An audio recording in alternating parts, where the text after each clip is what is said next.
Corrupt آدمی آتا ہے وہ کرپشن کی حفاظت کے لیے قوانین. اس لیے عوام کا دور اس وقت آئے گا جب عوام ہی اپنے نمائندوں کو چن لے اور وہ جس کو ووٹ دے وہ اسمبلیوں تک بھی پہنچے. جماعت اسلامی اس کے لیے کام کر رہی. نہ ہم مایوس ہیں، نہ ہم پریشان ہیں، نہ دبنے والے ہیں، نہ جھکنے والے ہیں، نہ ڈرنے والے ہیں. ہر دن صبح سے اپنے کام کا آغاز کرتے ہیں اور شام گئے تک محنت کرتے ہیں. انشاءاللہ تعالی اللہ تعالیٰ کسی محنت کو ضائع نہیں کرتا. ایک دن آئے گا کہ عدل اور انصاف کا سورج طلوع ہوگا، لوگوں کے گلے ختم ہوں گے، ہر انسان کو انصاف ملے گا، ہر آدمی کو روزگار ملے گا، ہر بچے کو تعلیم، ہر بیمار کو صحت، ہر مظلوم کو انصاف. ایک ایسے دن لانے کے لیے ہم جدوجہد کر رہے ہیں. سراج صاحب یہ بھی بتائے گا کہ ابھی چند دنوں پہلے سپریم کورٹ آف پاکستان سے جو فیصلہ آیا ہے مخصوص نشستوں کے حوالے سے، اس میں 74 سیٹیں پاکستان تحریک انصاف سے واپسی لے کر اتحادی جماعتوں میں تقسیم کر دی گئی ہیں. ایک تو آپ اس فیصلے کو کیسے دیکھتے ہیں؟ پھر اب جو قومی اسمبلی میں حکومت کو سادہ اکثریت حاصل ہو گئی ہے، کیا 27ویں ترمیم آپ کو لگتا ہے کہ حکومت پاس کرانے جا رہی ہے جلد؟ ظاہر ہے یہ تو ایک اور ترمیم کے لیے سب کچھ حکومت کر رہی ہے، اور میں اس بات کی بجائے اور اینگل سے دیکھتا ہوں. اگر یہ مخصوص نشستیں اس پارٹی کے ساتھ ہو یا اس پارٹی کے ساتھ ہو، عوام کو کیا ملے گا؟ یہ تو ایک کھیل ہے جس میں عوام صرف تماشائی ہے، اور ایک شطرنج کا کھیل ہے، اس میں عدلیہ بھی شامل ہے، اس میں اسٹیبلشمنٹ بھی شامل ہے، اور ایک لوگوں کو ایک تماشا دیا ہے. اس لیے یہ جو مخصوص سیٹ ہے، اب دیکھتا یہ ہے کہ اس مال غنیمت سے کون کتنا حصہ لیتا ہے اور کون نہیں لیتا ہے. لیکن سچی بات یہ ہے کہ اس وقت خیبر پختونخوا میں، سندھ میں، پنجاب میں، بلوچستان میں ایک آگ لگی ہے، اور اس آگ کو بجھانے کا فکر کسی کو بھی نہیں ہے. سب انہی چیزوں میں کہ مال غنیمت میں سے ان کو کتنا زیادہ سے زیادہ حصہ ملے. تو میں تو اس کو ایک مال غنیمت سمجھتا ہوں کہ کس کو کتنا حصہ ملے گا. عدالتوں پر اب اعتماد ختم ہے، اور ہمارا جو منتخب ادارے ہیں اس سے بھی اب قوم مایوس ہو گئی ہے. سراج صاحب نے ماضی میں دیکھا ہے کہ جماعت اسلامی ایسے عدالتی معاملات میں بھی آگے رہی ہے. جب ریفرنسز دائر کرنے ہوتے ہیں، سابق وزیر اعظم کی نااہلی کا ریفرنس، اس میں جماعت اسلامی اور آپ کا کردار بڑا مثالی تھا اور سب سے آگے آپ نظر آ رہے تھے. کیا جماعت اسلامی گورنمنٹ کے ایکشنز کو روکنے کے لیے کوئی قدم اٹھائے گی؟ کیا گورنمنٹ کے خلاف جماعت اسلامی کچھ پلان کر رہی ہے؟ کچھ ہو سکتا ہے؟ دیکھیے، اس عدالت میں ہمارے کئی پٹیشن پڑے ہیں. مثلا پاناما لیکس میں جو 436 لوگ تھے ان کے خلاف ہماری پٹیشن تو آج بھی موجود ہے. اس طرح گیس کے اصل جو قیمتوں میں اضافہ ہوا ہے، بجلی کے بارے میں، آٹے کے بارے میں، ان تمام چیزوں کے بارے میں ہماری پٹیشن موجود ہے. لیکن عدالت کس کو ترجیح دیتی ہے، کس کو ترجیح نہیں دیتی ہے، یہ ان کی مرضی ہے. عوامی مسائل ان کے ترجیحات میں شامل نہیں ہوتے. میں اس لیے سمجھتا ہوں کہ ان عدالتوں میں ٹائم ضائع کیے بغیر ہمیں عوام پر اعتماد کرنا چاہیے. عوام کو اٹھانا ہے، عوام کو منظم کرنا ہے، اور عوام کو اپنے حقوق کا شعور دلانا ہے. سراج صاحب یہ بھی بتائے گا کہ اب جو جنرل الیکشن اگلا آئے گا، کیا ہم اس الیکشن میں جماعت اسلامی کو ایک نئے روپ میں دیکھیں گے؟ کیا جماعت اسلامی اسی فلو میں نظر آئے گی جس طرح ہم نے کراچی کے بلدیاتی انتخابات میں جماعت اسلامی کو دیکھا تھا؟ دیکھیے، الیکشن آئے گا تو انشاءاللہ اس وقت دیکھا جائے گا. اس سے پہلے آزاد کشمیر میں الیکشن ہوگا، اس سے پہلے گلگت بلتستان میں الیکشن ہوگا، اور اس سے پتہ چلے گا کہ آئندہ ہونے والے یہ ہمارے کہ یہ واقع الیکشن ہے یا اب بھی سلیکشن ہے. صرف الیکشن ایک نام ہے اور ایک ایکسرسائز فار نتھنگ.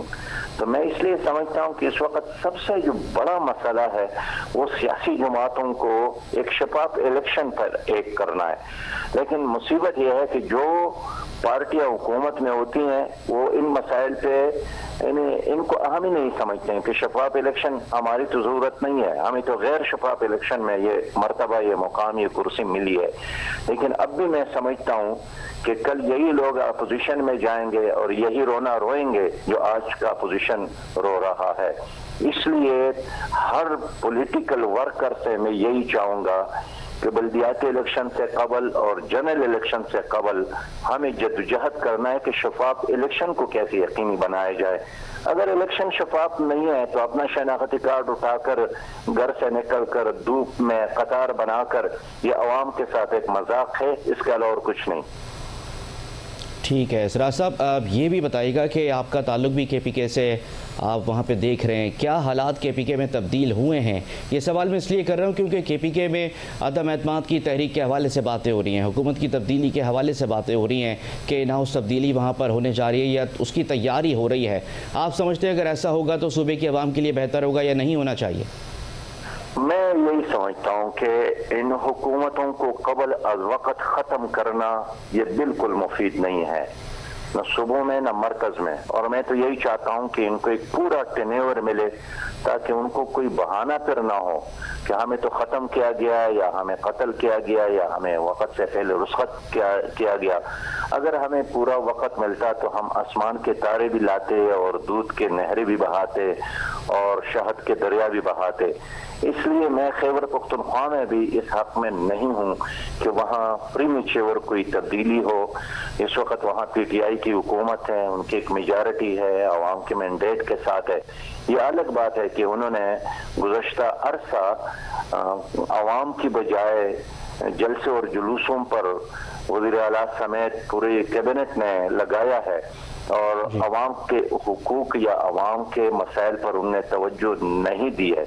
اور اس وقت وہاں صحیح بات یہ ہے کہ مغرب کے بعد کوئی حکومت بھی نہیں ہوتی ہے، لوگ گھروں سے بھی نہیں نکل سکتے، دہشت گردی کا ماحول ہے، لوگ روتے ہیں، روز لاشیں گرتی ہیں، دھرنے ہیں، احتجاج ہیں، رونے ہیں، لاشیں ہیں، دفنانے ہیں. تو کفن اور تابوت کا کاروبار تو عام ہوا ہے، لیکن ترقی کا کوئی نیا کارخانہ، کوئی نئے کرنا نہیں چاہتے یا صلاحیت نہیں ہے یا اہلیت نہیں ہے؟ ظاہر ہے اگر اہلیت ہوتی تو چاہتا تو ہر کوئی ہے کہ میں کوئی ایسا کام کروں کہ تاریخ مجھے اچھے نام سے یاد کرے، لیکن شاید صلاحیت کی کمی ہے یا اپنی ذات یا اپنے مفادات سے بالا ہو کر سوچ کی کمی ہے. آپ اپنے وفاقی منسٹر کو دیکھیں، کیا ان کو پاکستان کے اضلاع کے نام یاد ہے؟ کیا ان کو ان کی تعداد یاد ہے؟ صرف اور صرف بس اپنے حلقہ اور اپنے انڈا الیکشن کے لیے اپنے ووٹروں کو خوش کرنا، کچھ لوگوں کو بھرتی کرنا، کچھ سکیمز وہ مرکز سے اپنے حلقے میں لانا. اسی طرح صوبوں کا بھی یہی ہے. تو سچی بات یہ ہے کہ جو عدل اور انصاف اور قانون کی بالادستی عوام کا یہ خواب ہے، ان پارٹیوں کے ہوتے ہوئے وہ کبھی سورج طلوع نہیں ہوگا. جو لوگ ان پارٹیوں میں فرق کرتے ہیں، میں سمجھتا ہوں کہ یہ بھی ایک سیاسی جہالت ہے. ان کا کلچر ایک ہے، لوگ ایک جیسے ہیں، باپ ایک جگہ، بیٹا دوسرے پارٹی میں، چچا ایک پارٹی میں، بھتیجا دوسری پارٹی میں، ماموں ادھر بیٹھا ہے، بانجا ادھر بیٹھا ہے، بڑا بھائی ادھر بیٹھا ہے، چھوٹا بھائی ادھر بیٹھا ہے. تو پراپرٹی، کاروبار، سب کچھ ایک ہے. سیاست صرف اس لیے علیحدہ کرتے ہیں تاکہ اگر ایک پارٹی سے عوام کا دل بھر جائے، مایوس ہو جائے، تو میں ایک اور پارٹی کے پلیٹ فارم سے موجود ہوں، پھر بھی اسی کاروبار کا، اپنے مفادات کا، اپنے پراپرٹیز کا، اپنے جاگیروں کا وہی حفاظت کرتا ہے. تو عوام کے لیے رونے والے انک نہیں ہیں، اپنے مفادات کے لیے رونے والے لوگ موجود ہیں. سر یہ بتائیے گا کہ ابھی ہم سن رہے ہیں کہ حکومت بھی مذاکرات کے لیے تیار ہے، بات کرنا چاہتی ہے، پاکستان تحریک انصاف بھی مذاکرات کے لیے تیار ہے، بات کرنا چاہتی ہے. کیا جماعت اسلامی یا آپ اب دوبارہ کوئی کردار ادا کر سکتے ہیں یا اب بھی بس اب مایوس ہو گئے کہ جی ہم بھی نہیں کرا سکتے ان کی صلح آپس میں؟ دیکھیے، اس پہ عالمی جماعت اسلامی نے کئی بار پیشکش کی ہے کہ ہم آپس میں ان کو بٹھانے کے لیے تیار ہے، ہم ہوسٹ بننے کے لیے تیار ہے. لیکن سچی بات یہ ہے کہ یہ وقت گزارنے کا ایک کام ہے. میں اب بھی نہیں سمجھتا ہوں کہ یہ لوگ آپس میں مذاکرات کریں گے یا بیٹھیں گے سنجیدگی کے ساتھ. Just to kill the time ایک کوشش ہے دونوں طرف سے جاری ہے، لیکن بہرحال اصولی طور پر ہم اس کے حق میں ہیں۔ اللہ سر آپ یہ کہہ رہے ہیں کہ حکومت بھی ٹائم گین کر رہی ہے اور اپوزیشن بھی ٹائم گین کر رہی ہے، دونوں کو فائدہ ہو رہا ہے۔ کہ سچی بات یہ ہے کہ دونوں پارٹیز جو ہیں وہ ٹائم گین کرنے کی کوشش کر رہی ہیں یا اپنے ووٹر کارکنان کو۔ باقی مذاکرات تو ہونا چاہیے، ہم ہمیشہ اس کے حق میں ہیں، سیاسی قیدیوں کو رہا ہونا چاہیے، ہم ہمیشہ اس کے حق میں ہیں، لیکن کریں گے کون اور کون اس کو بٹائے گا، یہ اصل مسئلہ ہے۔ سر بس آخر میں یہ بتائے گا کہ آپ کو کہیں نہ کہیں یہ لگتا ہے کہ جو پاکستان تحریک انصاف کی موجودہ قیادت ہے جو جیل سے باہر ہے، کیا وہ یہی چاہتے ہیں کہ بانی پی ٹی آئی رہا ہو جائیں یا وہ یہ چاہتے ہیں کہ بانی پی ٹی آئی جیل میں رہیں؟ کچھ تو بات ہوگی آپ کے ذہن میں۔ نہیں، وہ بیچارے تو چاہتے ہیں کہ وہ رہا ہو، جلسے کرتے ہیں، جلوس کرتے ہیں، ریلیاں نکالتے ہیں، مطالبات کرتے ہیں وغیرہ وغیرہ، جو بھی ایک پولیٹیکل پارٹی یا پولیٹیکل ورکر کر سکتا ہے وہ تو کر رہا ہے۔ لیکن ظاہر ایک پارٹی میں ہر طرح کے لوگ ہوتے ہیں اور گروپ بندیاں بھی ہوتی ہیں، نقطہ نظر کا اختلاف ہوتا ہے۔ پی ٹی آئی میں بھی وہی نظر آ رہا ہے کہ ایک ایکسیلیٹر پر پاؤں رکھ کے زور دے رہا ہے، دوسرا بریکر پر وہ کر رہا ہے کہ بریک پر پاؤں رکھ کر زور دے رہا ہے۔ تو یہ تو ہوتا رہتا ہے، لیکن مجموعی طور پر ان کا جو پارٹی ورکر ہے وہ تو چاہتا ہے کہ عمران خان رہا ہو۔ اور سر یہ بتائیے گا کہ جو مائنس بانی پی ٹی آئی کی بات ہو رہی تھی، آپ کا تجزیہ کیا ہے کہ مائنس ہو گئے؟ میرا خیال نہیں ہے، P T I Imran Khan کے علاوہ اور کچھ نہیں ہے، اور اس وقت وہی محور ہے اور وہی اس کا بانی چیئرمین ہے، اور پی ٹی آئی سے اگر عمران خان کو ایک منٹ کے لیے بھی آپ منفی کرتے ہیں تو پی ٹی آئی کا نام و نشان تاریخ کے عجائب گھر ہی میں ہوگا، عملی سیاست میں نہیں ہوگا۔